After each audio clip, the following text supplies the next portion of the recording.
Bonjour à toutes et tous. Je suis ravie de vous accueillir à Mantes-la-Jolie. Tout d'abord, laissez-moi vous souhaiter une excellente année 2026, à titre tant personnel que professionnel.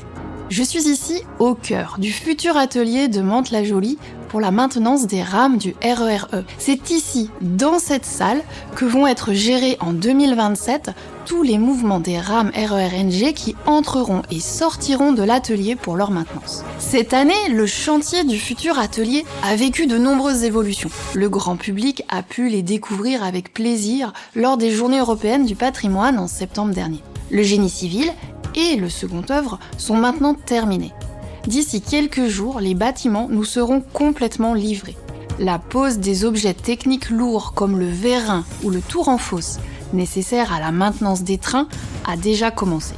En ce qui concerne les infrastructures ferroviaires, voies, signalisation et caténaires sont déjà là et n'attendent plus que la mise en service de l'atelier. Je vous propose maintenant un retour en images sur les temps forts du projet EOL en 2025.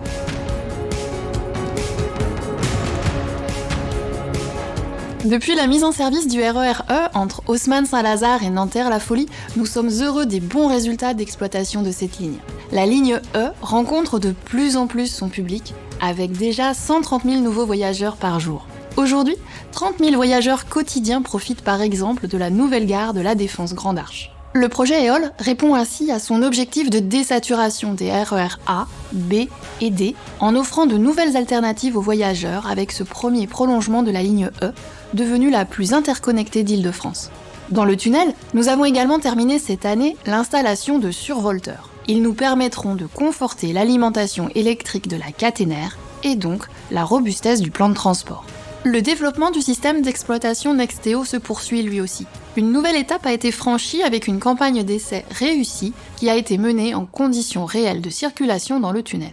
Mais c'est à l'ouest que le projet EOL tourne désormais son regard et d'importants travaux ont eu lieu cette année. Nous avons réussi au printemps une étape cruciale du projet avec la digitalisation du poste d'aiguillage des Mureaux. C'est un jalon indispensable pour la future gestion centralisée de la ligne E depuis le centre de commandement unique de Pantin. 2025 a aussi été une année importante pour nos gares avec la double inauguration de l'accès sud de la gare des Mureaux et de la gare des Ponts-de-Mézières. Ces gares offrent désormais plus de services, un meilleur confort aux voyageurs et une vraie accessibilité. 8 des 10 gares sont désormais prêtes pour l'arrivée des nouveaux voyageurs de la ligne E du RER en 2027. Toujours en gare, nous avons également terminé cette année l'adaptation des quais au nouveau matériel RER-NG.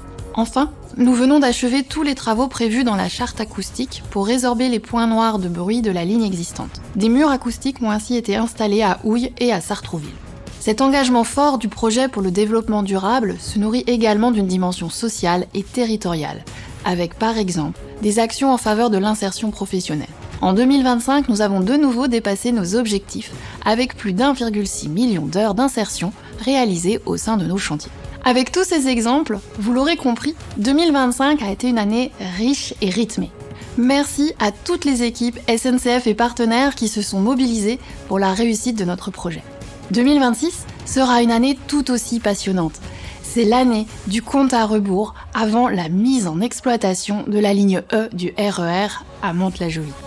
Pour réussir ce défi, nous avons devant nous la livraison de l'atelier de maintenance des rames RER-NG de Mantes, la modernisation et la mise en accessibilité des 2 dernières gares du projet EOL, et bien sûr, la préparation de l'offre de transport. Ainsi, tout sera prêt pour réussir l'ouverture commerciale de la ligne du RER-E en 2027.